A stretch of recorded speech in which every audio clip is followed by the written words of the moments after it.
Hello दोस्तों, नमस्कार। आपका हमारे चैनल में बहुत बहुत स्वागत है। आज हम जानते हैं गुरुवार का व्रत कब से शुरू करना चाहिए। जानिए क्या है व्रत का सही नियम। गुरुवार के दिन भगवान विष्णु की पूजा और व्रत करने से घर में सुख समृद्धि बनी रहती है। लेकिन गुरुवार व्रत के कुछ नियम हैं जिसे जानना बेहद जरूरी होता है। हिंदू धर्म में गुरुवार का व्रत अवश्य ही रखना चाहिए।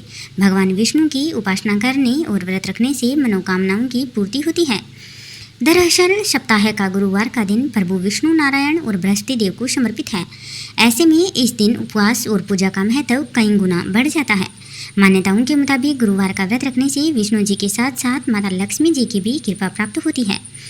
साथ ही विवाह से संबंधित परेशानियां भी दूर हो जाती है। अगर आप भी गुरुवार का व्रत रखना चाह रहे हैं तो आप इन बातों को जरूर से सुन लें।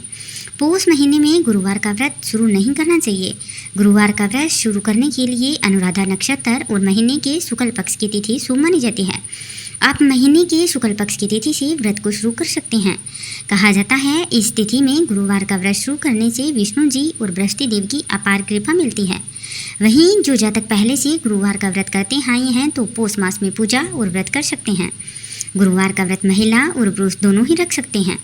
कुछ लोग अपनी मन्नत पूरी होने तक यह व्रत करते हैं। हालांकि 16 गुरुवार का व्रत करना अच्छा माना जाता है।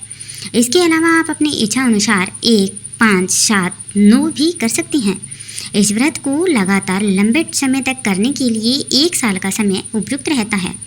गुरुवार के दिन प्रातःकाल उठकर स्नान आदि कर व्रत का संकल्प लें। इसके बाद भगवान विष्णु जी और बृहस्पति देव का ध्यान करें। गुरुवार व्रत प्रभु नारायण को पीले वस्त्र, फूल, फल, मिठाई आदि चढ़ाएं। इसके बाद गुरुवार व्रत की कथा पढ़ें। पूजा में केला और केले के पत्ते का उपयोग जरूर करना चाहिए। पूजा के बाद भगवान विष्णु जी की आरती करें। इस दिन आप केले के पेड़ की पूजा अवश्य ही करें। एक बात का विशेष रूप से ध्यान रखें कि इस दिन केले का सेवन नहीं करना चाहिए, क्योंकि केले में भगवान बृहस्पति देव और विष्णु भगवान का वास होता है। इसलिए इस दिन केले का सेवन करने से बचना चाहिए। आप केले को भगवान बृहस्पति देव को चढ़ा सकते हैं, लेकिन स्वयं नहीं सेवन करना चाहिए। अगर आपको हमारी ये जानकारी अच्छी लगी हो तो हमारे चैनल को लाइक करें और सब्सक्राइब अवश्य ही करिएगा। बहुत बहुत धन्यवाद।